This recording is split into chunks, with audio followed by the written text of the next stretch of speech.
Olá, meus amigos. Para mim é um prazer novamente estar aqui falando com os amados irmãos através desse vídeo simples e puro de minha parte. Hoje eu gostaria de falar a respeito do dízimo.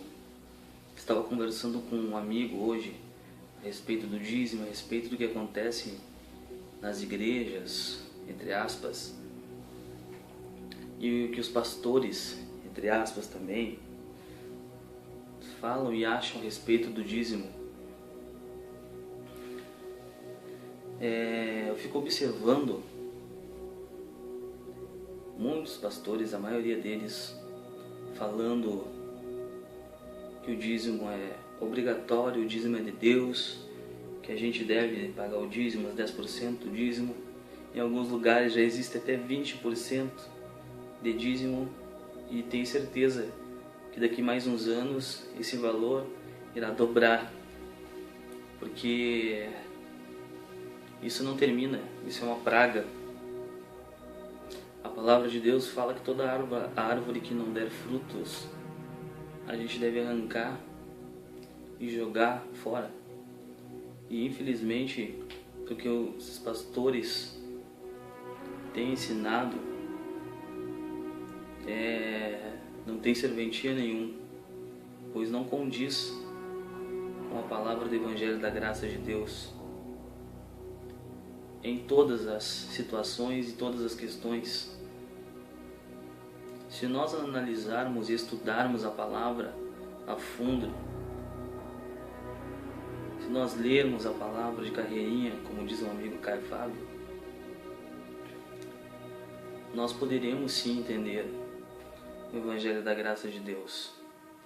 Porque a partir do momento em que Jesus veio, essa palhaçada terminou. Essa palhaçada do falso dízimo. Porque existe muita diferença, meus amados. O dízimo do Velho Testamento e o dízimo do Novo Testamento. O dízimo do Velho Testamento é usado pelos pastores no Velho Testamento, no livro de Malaquias 3:10. Essa é a arma que eles têm. Essa é a arma que eles têm contra todos. Se você não der o dízimo, o migrador, o destruidor irão tragar os seus bens. Se você não der o dízimo, você está em pecado. Se você não der o dízimo, você não irá prosperar, porque prosperar para a maioria do povo evangélico, principalmente, prosperar é dinheiro, é ter dinheiro, é adquirir bens. Mas se nós analisarmos juntos a palavra e as escrituras sagradas, nós poderemos ver que o dízimo do Velho Testamento não é nada mais, nada menos que uma barganha com Deus. Porque a maioria das pessoas que dão o dízimo na igreja entre aspas, nos templos por aí, a maioria das pessoas dão o dízimo esperando receber outra coisa em troca. Porque é isso que os pastores ensinam. Aquele que der o dízimo, Deus dará em dobro. E a maioria das pessoas que vão dar o dízimo já vão pensando em receber aquele dobro que o pastor falou. Ou seja, isso é uma barganha. Uma barganha com Deus. As pessoas procuram a Jesus, procuram a fé através da barganha. Só que elas não entendem que tudo foi consumado. Tudo foi nos dado de graça. Não há mais sacrifício. Você não precisa barganhar com Deus para receber nada. Você não precisa disso. Jesus nos entregou tudo de graça. Se não fosse assim, pela graça, o que adiantaria então Jesus ter morrido por nós? Ter pagado o preço, o verdadeiro preço, que nenhum de nós é capaz de pagar. Não saindo dessa questão do dízimo, gostaria de ir mais a fundo ainda.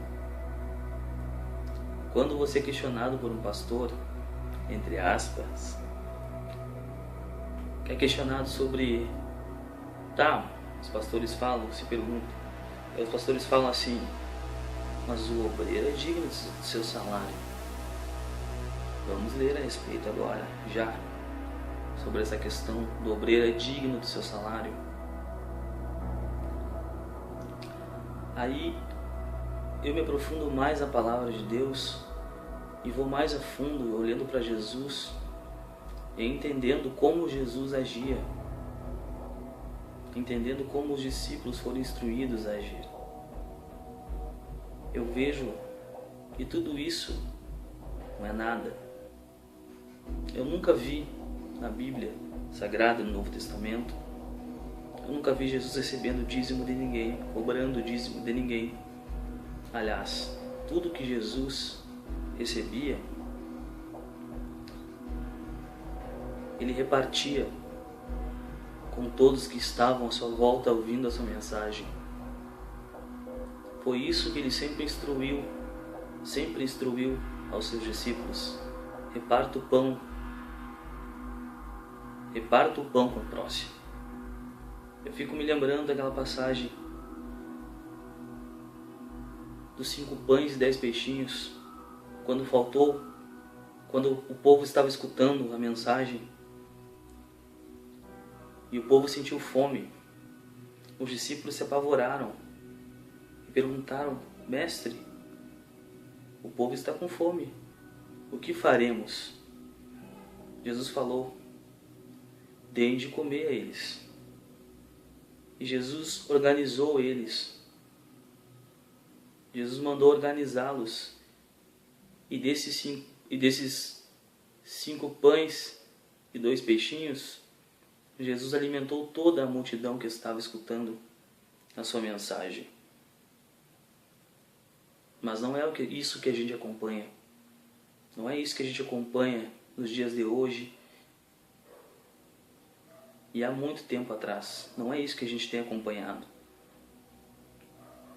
O pastor, esse pastor, o seu pastor, tem lhe servido? Pergunte-se isso para você mesmo. Se ele tem lhe servido, se ele tem repartido o pão das ofertas que entram na igreja dele, se ele tem repartido o dinheiro do dízimo, alimentando os pobres, alimentando os irmãos necessitados que precisam. Pergunte-se a si mesmo isso. Eu gostaria de ler uma palavra que está em 1 Timóteo 5, 1 Timóteo 5, 1, que é o que os pastores dizem quando questionados se ele pode receber salário, por que ele recebe salário, por que ele tem dinheiro. É isso que eles falam. O trabalhador é digno do seu salário. Não aceites denúncia contra presbítero, senão exclusivamente sob o depoimento de 2 ou 3 testemunhas. Quanto aos que vivem no pecado, repreende-os na presença de todos, para que também os demais temam. E aqui no livro seguindo 1 Timóteo, capítulo 6, agora, 3, Timóteo fala aqui a respeito dos falsos mestres e os perigos da riqueza, que é o que a gente tem acompanhado hoje. Muitos pastores milionários dirigindo carros, dirigindo Ferraris, dirigindo carrões, com aviões particulares, jatinhos particulares, helicópteros, mansões, enquanto o seu povo sofre, enquanto os pobres sofrem, pois não são alimentados, não são ajudados por quem deveriam ser. Aqui no livro de 1 Timóteo 6, 13 em diante fala também, Timóteo fala: se alguém ensina outra doutrina e não concorda com as sãs palavras do nosso Senhor Jesus Cristo, e com o ensino segundo a piedade, é enfatuado, nada entende, mas tem mania por questões e contendas de palavras.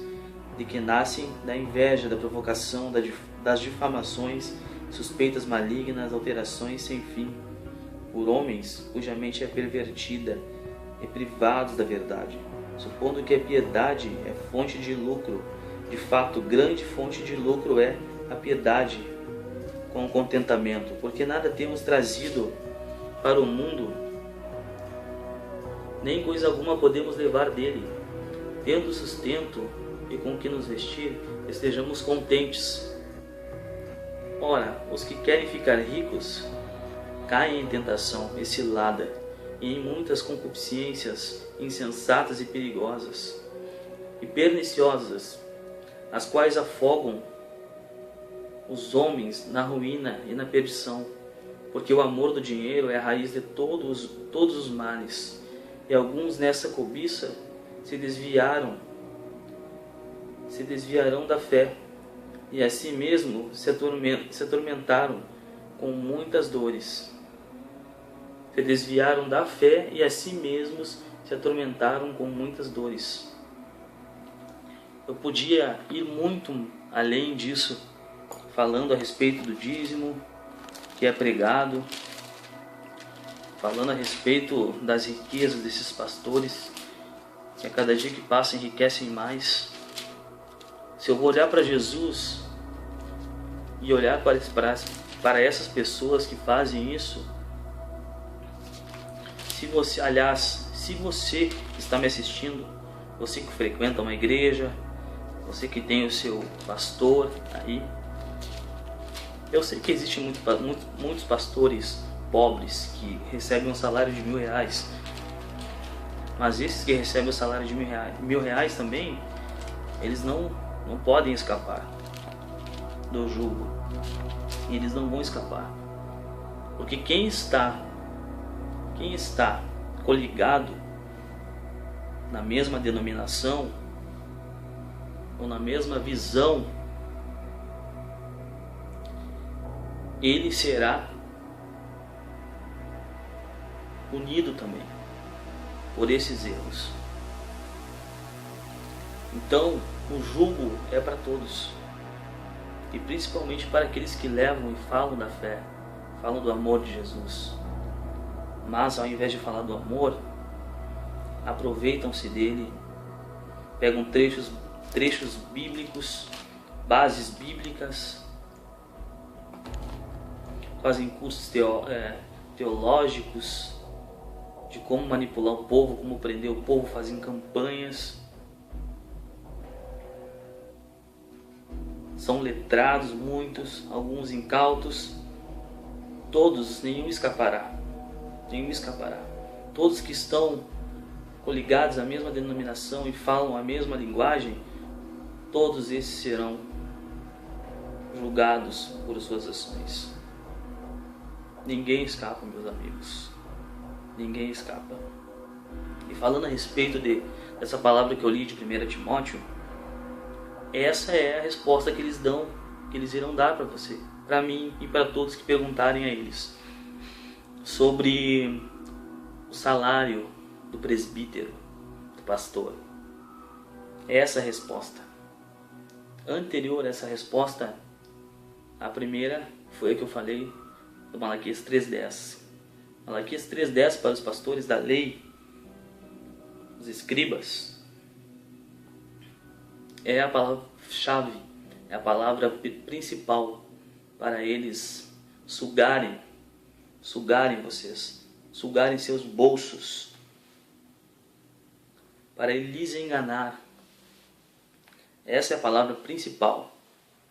Depois vem a 1 Timóteo 5 em diante, que fala que o obreiro é digno do seu salário, que eu já li para vocês, mas eu irei mostrar na palavra aqui qual foi a conduta de Paulo, qual foi a conduta de Mateus, qual foi a conduta de Timóteo, olhando para Jesus, inspirados em Jesus, no Mestre, inspirados no Verbo, na pedra de esquina angular que muitos rejeitam, muitos rejeitaram e rejeitam. até os dias de hoje. Eu, porém, vos digo, vamos ler Mateus 6,19. Eu até marquei aqui na Bíblia, Mateus 6,19, que fala sobre essas questões. Quando eu olho para Jesus, eu penso assim, meus amados. Quando eu me inspiro em Jesus, quando eu ando em discernimento, quando eu caminho com consciência, é isso que eu penso. Não acumuleis. Antes de eu ler, eu vou falar de novo. Mateus 6,19, que fala os tesouros do céu. Pois é sim, exatamente assim que eu penso. Não acumuleis para vós outros tesouros sobre a terra, onde a traça e a ferrugem corroem, e onde ladrões escavam e roubam, mas ajuntai para vós outros tesouros no céu, onde traça nem ferrugem corrói, e onde ladrões não escavam e nem roubam, porque onde está o teu tesouro, aí estará também o teu coração. Escutem bem, mais uma vez. Porque onde está o teu tesouro, aí estará também o teu coração. Aí estará também o teu coração. É isso que a palavra fala. Aí eu fico me perguntando, por que Jesus não tinha salário? Não recebia salário? Por que Jesus não pagava os seus discípulos, como a gente acompanha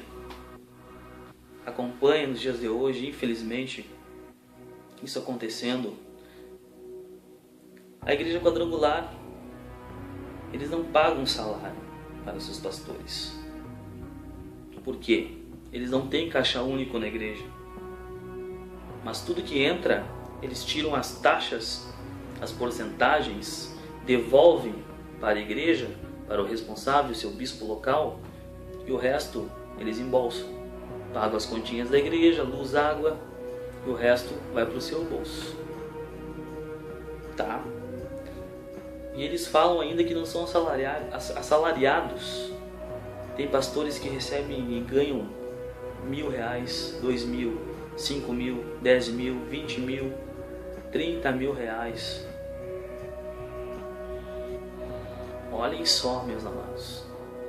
É simples de entender. Basta vocês olharem para Jesus e basta vocês olharem para os pastores, falsos enganadores, manipuladores da fé. Na Igreja Mundial, assim como na Mundial, assim como na Universal, assim como a Igreja da Graça e algumas outras igrejas, todas essas igrejas têm caixa único. O que significa caixa único? Caixa único significa que eles são assalariados, sim, são assalariados.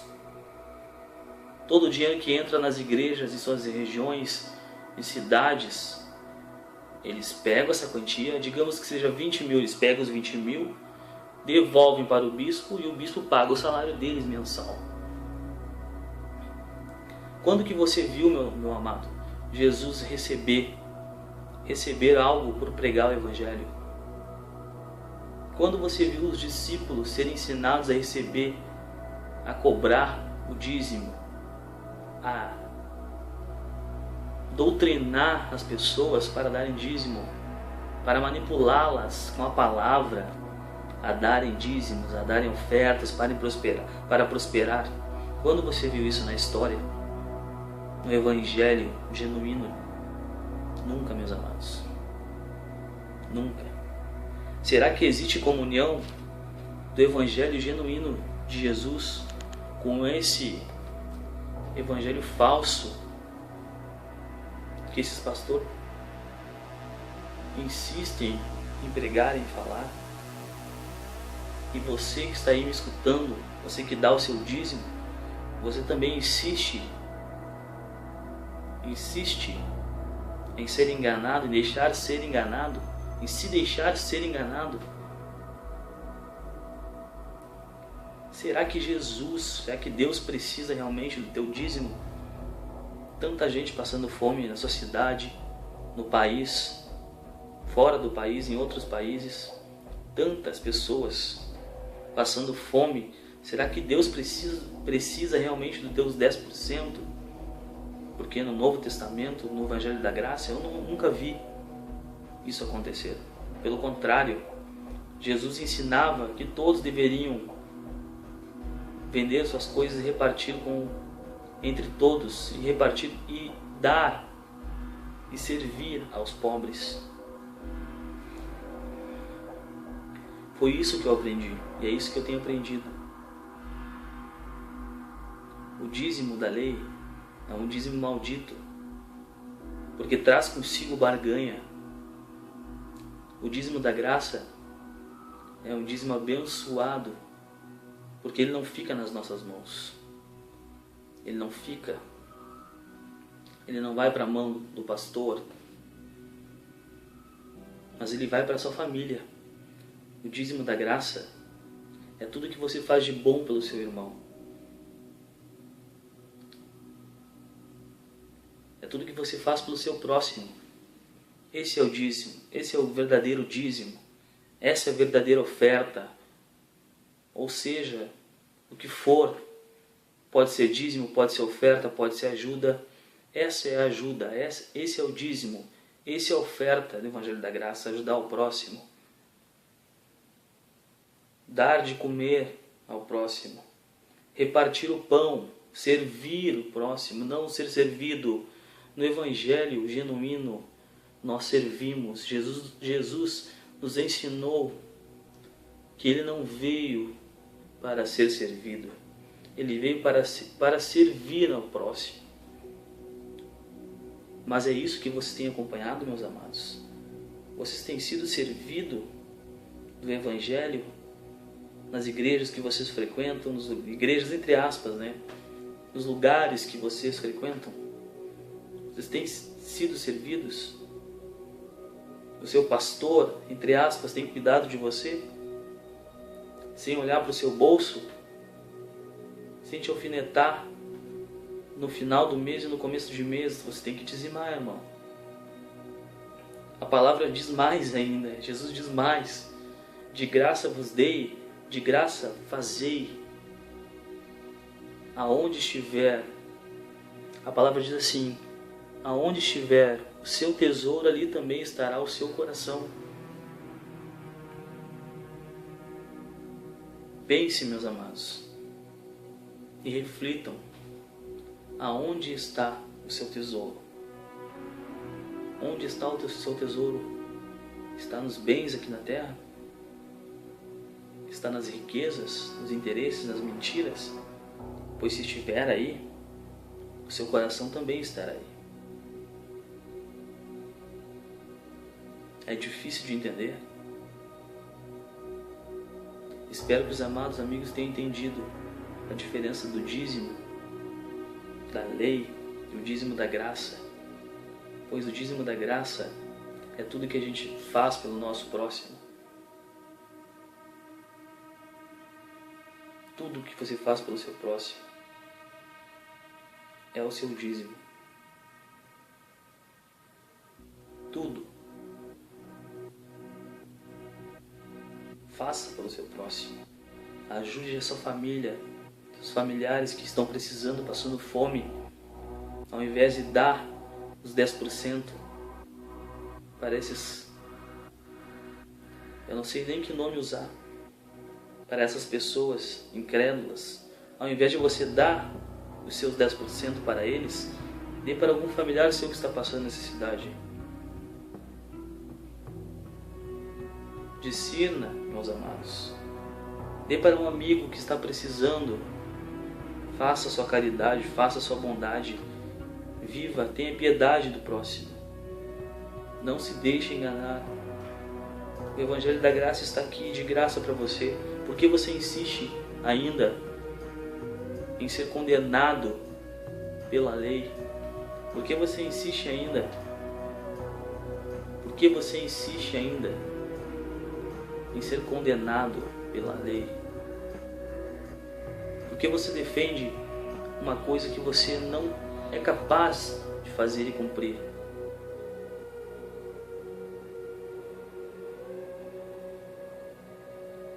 Por quê? Eu não quero que os irmãos, amados amigos, sintam ódio, raiva por essas pessoas, porque se você sentir ódio e raiva, você se tornará como elas. E não é esse o propósito do Evangelho. O propósito do Evangelho é alertar. É alertar. É alertar os irmãos para não serem enganados e depois colocarem a culpa em Deus. O propósito do Evangelho é levar um amor ao próximo. Sintam compaixão dessas pessoas que fazem isso. Sintam compaixão. Continuem discernindo. Vocês que discerniram. E os que não discerniram, corram atrás do Evangelho. Procurem saber a respeito. Se é verdade, se não é verdade. Olhem para Jesus, meus amados. Se espelhem em Jesus. Pois Ele é a chave hermenêutica, Ele é o conhecimento. Tudo é por Ele, tudo vem dEle. Não sejam mais enganados. Não sintam ódio dessas pessoas que fazem isso.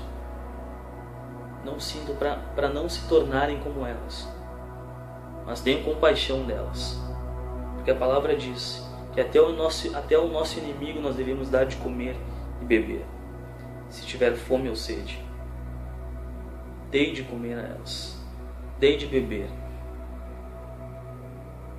Se elas se arrependerem de seus pecados, sintam compaixão delas. Pois um dia nós fomos iguais a elas, mas hoje nós somos libertos na graça. Nós podemos andar em liberdade com o Espírito Santo. Sintam compaixão delas, pois elas não sabem o que fazem. Foi isso que Jesus falou quando estava sendo castigado. Perdoa eles, Pai, porque eles não sabem o que fazem. Da mesma maneira como Jesus era misericordioso, nós devemos ser misericordioso com eles. Denunciem, sim, meus amados. Mas aquele que se arrepender, leve a mensagem da cruz a ele. Não sinta ódio, não sinta ódio. Não sinta ódio do seu irmão. Mas tenha compaixão por essas pessoas que agem dessa forma. Ore por elas para que elas venham se arrepender dos seus pecados, dos seus caminhos tortos, dos seus caminhos de engano. Ore por elas para que elas voltem ao genuíno Evangelho da graça de Deus. Pois sem o Evangelho não há vida, não há nada, não há sentido em viver. Só há engano. Muito obrigado, meus amigos, por terem me escutado nesses breves minutos. Eu quero deixar meu abraço a todos vocês e dizer que o Evangelho está aqui. O Evangelho está aqui. Mas sem Jesus aqui, isso aqui não é nada. Isso aqui vira apenas letras, palavras.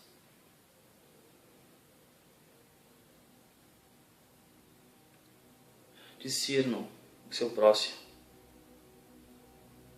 Procurem saber. Olhem para Jesus, acima de tudo. Levem o amor, a misericórdia, a compaixão. Façam caridade uns com os outros. Ajude uns aos outros, meus irmãos. Comece a praticar o Evangelho da Graça. Comece. A palavra diz que aonde abundou o pecado, superabundou a graça. Aonde abundou o pecado, superabundou a graça. Pela graça nós somos salvos, mediante a fé em Cristo Jesus. Eu deixo um abraço a todos os amados amigos. E gostaria de dizer a você, pastor, que rouba, que engana o seu povo, não não faça mais isso. Se arrependa dos seus pecados. Porque esse caminho é o caminho do engano. Essa é a porta larga. O caminho do engano. Ainda dá tempo de você voltar ao primeiro amor, de você viver o Evangelho da graça, o Evangelho simples, que leva o amor ao próximo, que perdoa o próximo,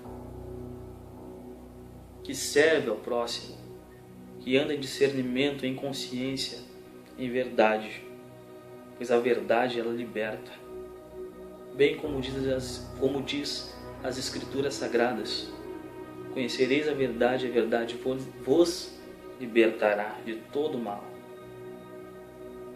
Que vós sejam libertos na graça de Deus e na verdade que ela transmite. Um grande abraço do amigo. Deus abençoe. Graça e